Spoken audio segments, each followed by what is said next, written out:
სრული სიგიჟე იქნება, თუმცა მოულოდნელიც ალბათ არაფერია რუსული რეჟიმის წარმომადგენელთა მხრიდან. რეალურად ნიკა მელიას, რომელიც რამოდენიმე თვეა პატიმრობაში ყავს, უკვე მე-6 თვეა პატიმრობაში ყავს რუსულ რეჟიმს, უამრავი ბრალი წარუდგინეს.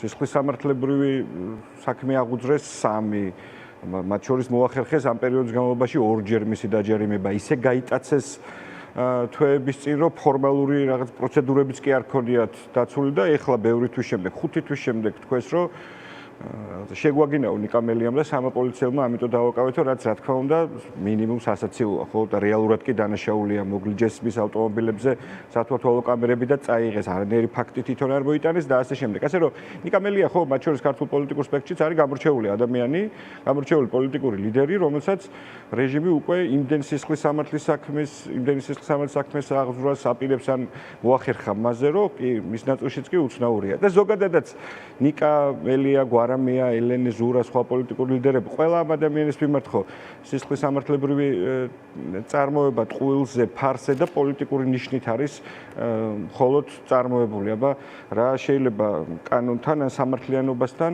აკავშირებდეს მათ შორის იმ ბრალს, რაც ბოლოს წაუყენეს ხო პოლიტიკურ ლიდერებს.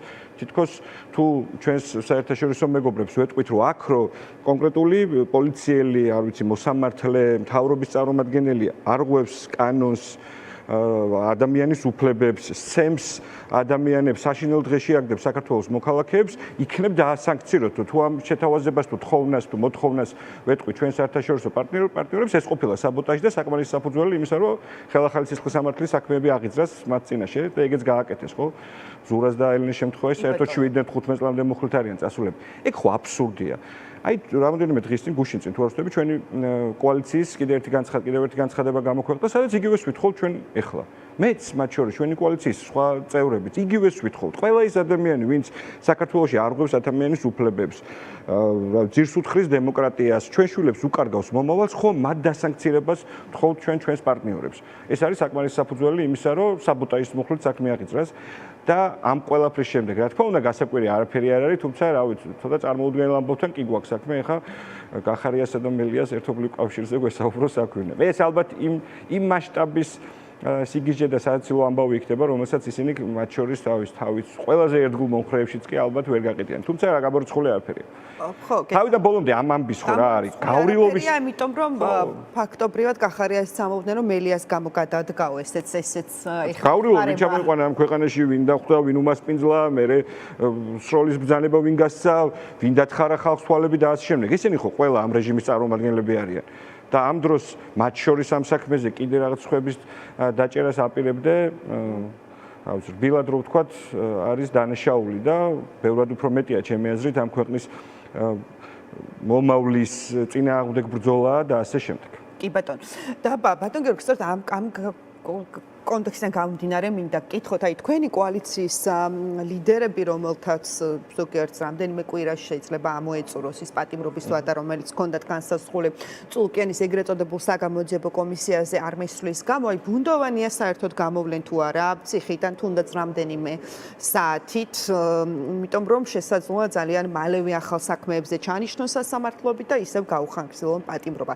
აი ამ პირობებში სად ხედავთ, აი რა სივრცეში ხედავთ არ ვიცი გზას პოლიტიკური პროცესის მათ შორის ისეთის რომელიც აი თქვენს კოლეგებს მეგობრებს გამოიყვანს ციხიდან იმიტომ რომ ეს დამეთანხმებით რაღაც შეუძლებელია ხო რაღაც ამდენი წლები ადამიანები ციხეში იყვნენ და აქ რაღაცის იმედად ვიყოთ რომ ოდესმე ივანიშვილი დაიღლება და წავა გავიგე კი სწორი კითხვა არის არა მხოლოდ პოლიტიკური ლიდერები რა ვიცი ჩვენი პარტიის უამრავი წევრი ლამის ნახევარი პოლიტიკური საბჭოა დაჭერილი ხო ნიკა კვიტატიანი რამოდენიმე საათის წინ გამოვიდა უკვე მეორედ ყავდათ ადმინისტრაციული წესი დაპატიმრებული და სხვა უამრავი ადამიანი მათ შორის სისხლის სამართლებრივი წესით არის ჩვენ პარტიის სხვა ლიდერებით სამწუხაროდ დაკავებული. რაც შეეხება იმას, რას აკეთებს რეჟიმი, რა მოლოდინი გვაქვს და რა უნდა გავაკეთოთ. კი, მე გეთანხმებით, რომ არსებობს შანსი არა მხოლოდ შანსი, არამედ დიდი შანსი იმისა, რომ ბიძინა ივანიშვილმა სრულიად უკანონოდ, როგორც ამდენი ხნის მანძილზე ყავს, კიდევ ასევე უკანონოდ გაუხანძლიოს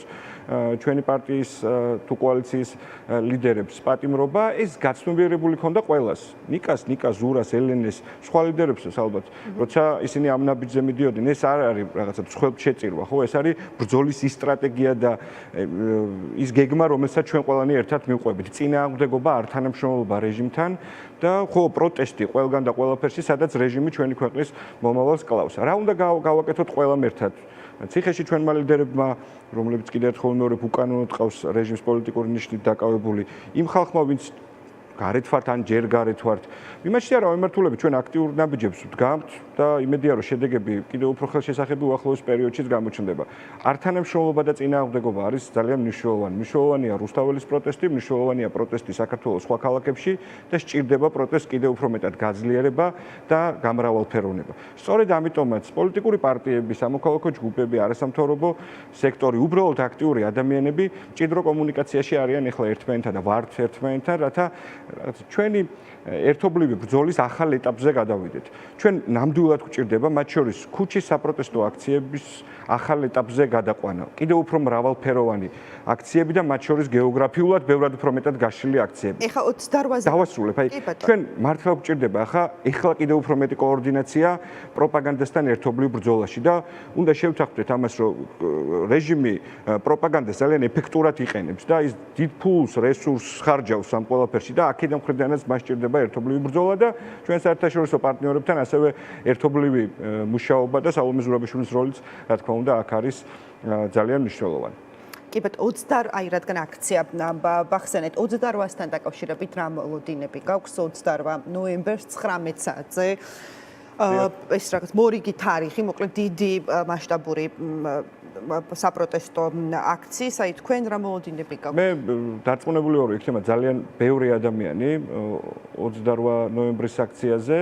ერთი წელი გადის, ხო, იმ ყველაზე უფრო ანტისახელმწიფოებრივი განცხადებიდან, რაც რეჟიმის წარმომადგენელმა მაშინ კობახიძემ გააკეთა, რომელთაც პრაქტიკულად არა მხოლოდ გააკეთა, არამედ რეალურად მას შეწყვიტა ყოველგვარი ურთიერთობა ჩვენს დასავლელ პარტნიორებთან და ჩვენი ქვეყანა გაწირა იმისთვის, საიდანაც ძლივს ამოვედით და იქ დაბრუნება აღარავის გვინდა.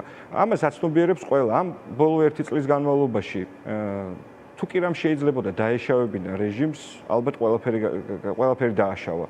შენახა ადამიანის უფლებების სხვადასხვა ფორმით, სახლებში დახვედრები და ცემები, დაჯარიმებები, დაშანტაჟება, ციხეში გამოკეტვა, რა ვიცი, 1000 უბედურება, რაც საქართველოს მოქალაქეებს დამართა. თუმცა ამის მიუხედავად და რატო აკეთებდა ამას რეჟიმი? იმიტომ ხო არ აკეთებდა, რომ კომფორტულ გარემოში იყო, არა, ხო უჭირდა და იმიტომ აკეთებდა. გააკეთა ყველაფერი. ეხლა ჩვენ ვსაუბრობდით ნიკა მელიასა და სხვა პოლიტიკური ლიდერების ბრალზე. ეს არის ალბათ ბოლო ფაზა. ეხლა ვერ დახვრიტავს პირდაპირ მნიშვნელობით ბიძინა ივანიშვილი საქართველოში ხალხს, რაც შეუძლია ამას აკეთებს. 15 წლით ჩაგვსვამ ციხეში. სანამ ვიქნები გარეთ არ გამოგვიშვებთ. ამას ეუბნება ჩვენს დასავლელ პარტნიორებსაც მათ შორის, რომ თუ თქვენ იქ მე სანქციას დამადებთ, აქ საქართველოს მოქალაქეებს ტყვეთთა ვიყვან, პოლიტიკურ ლიდერებს, არ ვიცი, სხვა ადამიანებს პოლიტიკურ პარტიაში დამჭირდება ჟურნალისტებს, არ აყავს ზეამაღლობელი თუ რა, ნინო დათაშვილი ქალბატონები და ასე შემდეგ სხვები. ანუ ამას აკეთებს რეჟიმი, ოღონდ ამის მიუხედავად, მან წინააღმდეგობა ვერ გატეხა.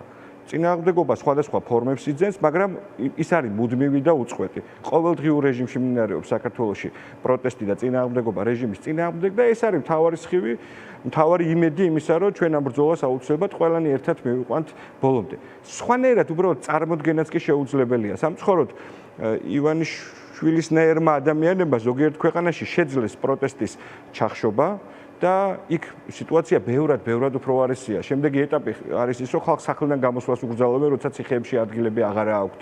და რა ვიცი, 1000 უბედურებას კიდე აკეთებენ და ასე შემდეგ. ეს ვერ მოხდება საქართველოში, იმიტომ რომ მე მაინც მგონია, რომ ივანიშვილი და ზოგადად, რა ვიცი, მისი რეჟიმი რაღაცა უიდეო ბოლშევიკები არიან მართლა. თუ არ ვსწრები, გიორგი თარგამაძემ გამოიყენა ეს ტერმინი. აი, რაზე დგას საბოლოო ჯამში ბიძინა ივანიშვილი? ოქროს ზოდების შეგროვებაზე და ბევრ ფულზე. მას ხო არანაირი იდეა არ გააჩნია.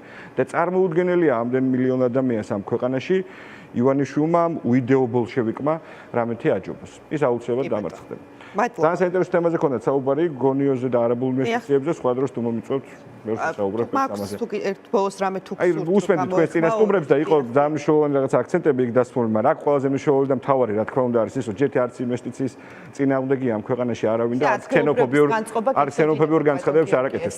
და ძალიან მნიშვნელოვანია ბათუმელების განწყობა იმ ხალხის, რომლებსაც საერთოდ არაფერი კითხეს. აი მერს რო ეძახიან დღეს ბათუმში ან აჭარის მთავრობის თავმჯდომარეს ან საკრებულოს წევრებს, იმ ხალხსაც კი არაფერი კითხეს და ინფორმაციაც კი არ აქვს რა შენდება ეხლა ბათუმში რეალურად. ეს არის ბათუმის ტერიტორია.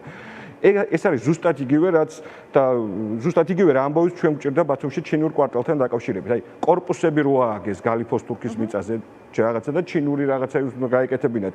კიბერუსაფრთხოების თუ რაღაცა ცენტრი უნდა შეექმნათ და დღეს გაჩერებულია და იქ არაფერი არ ხდება. მსგავსი ტიპის ბუნდოვანება არის ამ ნაწილშიც და მინდა ყველას კარგად ესმოდეს ბათუმელებმა ძალიან კარგად იციან და იმ ადამიანებმა ვისაც შეხება აქვს ბათუმსა თუ გონიოსთან. გონიოს პოლიგონი არის საქართველოში საუკეთესო საინვესტიციო ადგილი. ეს არის ადგილი, რომელმაც ბათუმი, აჭარა და მთელი ქვეყანა რეალურად რაღაცა ახალ შესაძლებლობებამდე უნდა მიიყვანოს. ფინანსური და ტურისტული ცენტრის მშენებლობა, რომელიც იქ იგეგმებოდა, ეს იყო სწორედ რაც ჭირდებოდა ბათუმს, აჭარასა და საქართველოს და არა იმ კორპუსების აშენება, რომელსაც დღეს კობახიძე გვიყვებოდა სარეკლამო აგენტის როლ მორგებული ადამიანი და რამოდენიმეჯერ გადავახვია, ვნახე რომ 1400 სასტუმროს ნომერი აშენდება თბილისსა და ბათუმში. გონია რომ რაღაც წარმოუდგენელი რამ თქვა. 1400 სასტუმრო ნომერი თბილისსა და ბათუმში ალბათ ნიშნავს იმას, რომ მაქსიმუმ 3 სასტუმრო აშენდება გონიოს პოლიგონზე, რომელიც 314 ჰექტარია. ბათუმის შერატონში 202 ნომერია. ეხლა რაღაცა ბინების აშენება, სარფიანად გაყიდვა, მილიონების შოვნა ბიძინა ივანიშვილისთვის არ შეიძლება ქართულმა კაცმა აღიქვას იმათ, რომ მისთვის ეს რამეს წარმოადგენს. მოკლედ, გასაიდუმლოება, ბევრი ბუნდოვანება და რაც ყველაზე მნიშვნელოვანია, ალბათ თელ ამ ამბავს ყველაზე კარგად აღწერს ბიძინა ივანიშვილის რაღაცა დახრილი თავით მისალმება იმ არაბ შეიხთან და რისთვის კეთდება ეს ალბათ აქედან უნდა გავაკეთოთ ყველამ დასკვნა. მადლობა. ცოტა გადავაცილე, მაგრამ საინტერესო იყო. მადლობა.